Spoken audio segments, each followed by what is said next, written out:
World War II, the pilots that flew by the mountain and made entries in their flight log that they had seen a boat-shaped formation on the mountain. They said that the boat-shaped formation was on the southeast face of the mountain.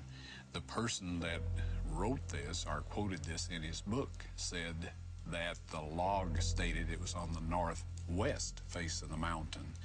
And so I found that some of the reliable data had been misquoted in some of the books in an attempt to convince people that the boat perhaps was in a different site than it really was. Mount Ararat, a peak capped by glaciers, has been an active volcano on and off for thousands of years.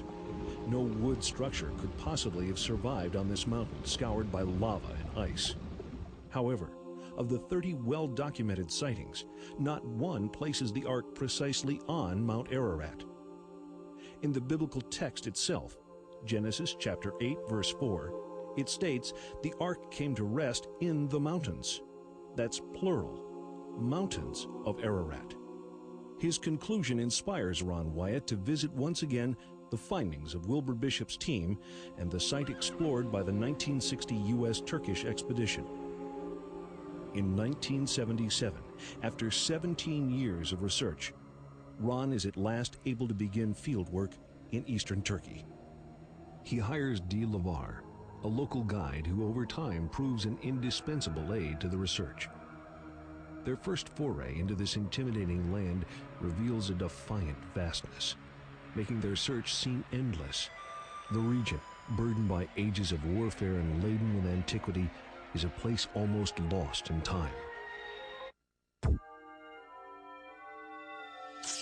Wyatt's path is pitted with problems. One man, a confidant and chief physicist at Los Alamos National Laboratory, actually tries to steal Ron's discovery, breaking into his study and rifling through his files in a botched attempt to abscond with the precious record of his find.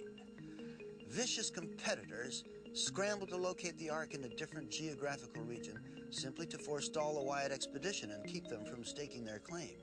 When fame and fortune are at stake, anything is fair game. To pierce the imposing veil of time, Ron takes his investigation to the villages surrounding Ararat. Here, in the spoken chronicles of the local inhabitants, he hopes to turn fable into fact and legend into history. His intuition pays off.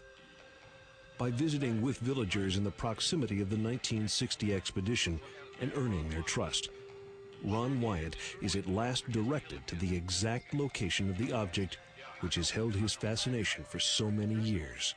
And here we are at last, gazing upon the mortal remains of the great boat that Noah and his family rode to safety.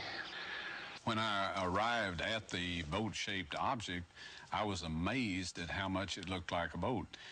If you've ever seen a boat that had a hole in it and had partially sunk down to where just the railings of the boat were above the water, this is exactly what I saw sitting out there on that mountainside.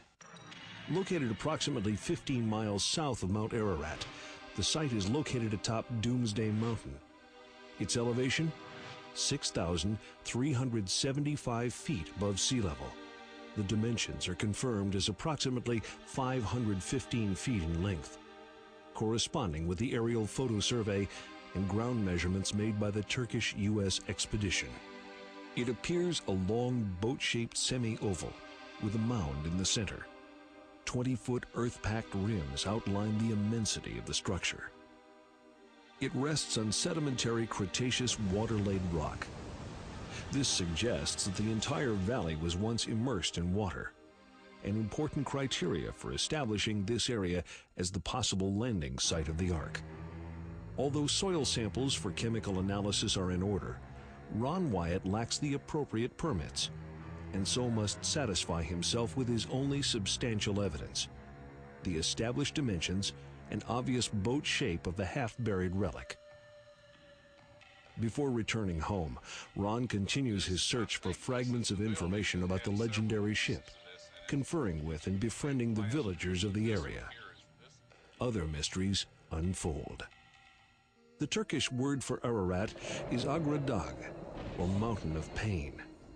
In ancient times, the area acts as a buffer kingdom between rival empires, with the thunder of hooves and the clash of steel from fierce warring nations an almost regular occurrence. The local villagers coming to trust Ron are familiar with every boulder of their land. Their unselfish assistance leads him to a series of remarkable discoveries.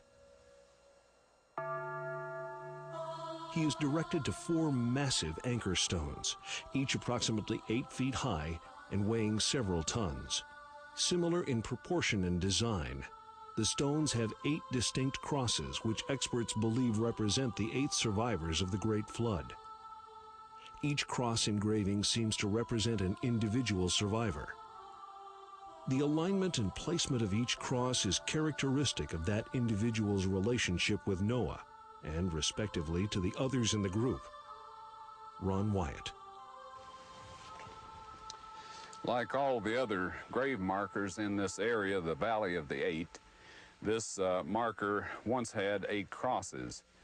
Now these are a beautiful representation of the ornate Byzantine cross dating back to approximately the 3rd century AD. The large cross representing Noah is especially ornate.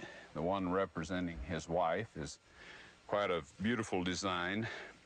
Now we have the matched pairing here, the eldest son and his wife. These crosses are of the ornate style. We have this cross here that represents one of the sons beyond the first son, and it matches with this one.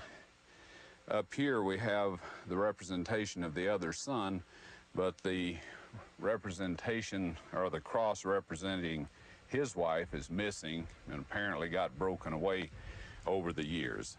The alignment of these stones tell us the direction from which the boat came as it approached and the mountain that it landed on. One of these stones is approximately a quarter of a mile from the boat itself. Now, these stones, or this type anchor stone, is a very familiar object to the students of early navigation. They were used by many of the early civilizations, the Phoenicians in particular, and the shores of the Mediterranean and the floor of the Mediterranean is strewn with these stones.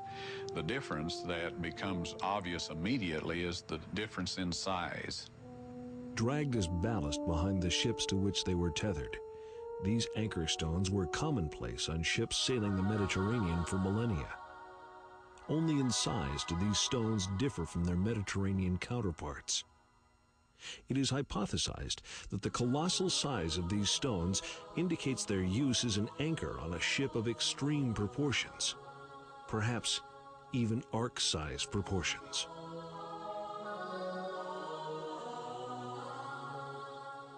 The villagers support this physical evidence with their fabulous tales brought down through the years from father to son. The village in which the standing anchor stone rests is known as the Village of 8. Located a few miles from the village, this majestic valley is known as the Valley or Region of the 8. None of the villagers can identify how these places were named, but many think them a message handed down from antiquity, a tribute to Noah and his family, the 8 survivors of the Great Deluge.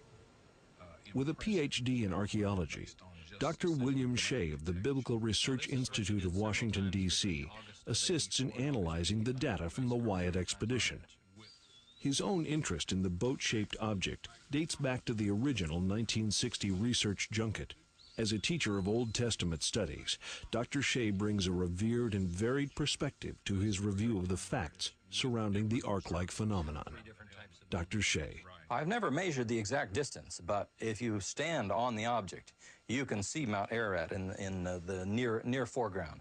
Well, Mount Ararat is a very beautiful and very interesting mountain, but it has certain drawbacks when you think of the flood story in the Bible. Mount Ararat is a volcanic peak over 16,000 feet high. If you think about the ark coming to land on a volcanic mountain, that's not a very propitious spot for it to be salvaged if you're going to find any remains. In fact, some of my friends who have been working on that particular mountain have been working on the northwest face where there's the great Ahora Gorge.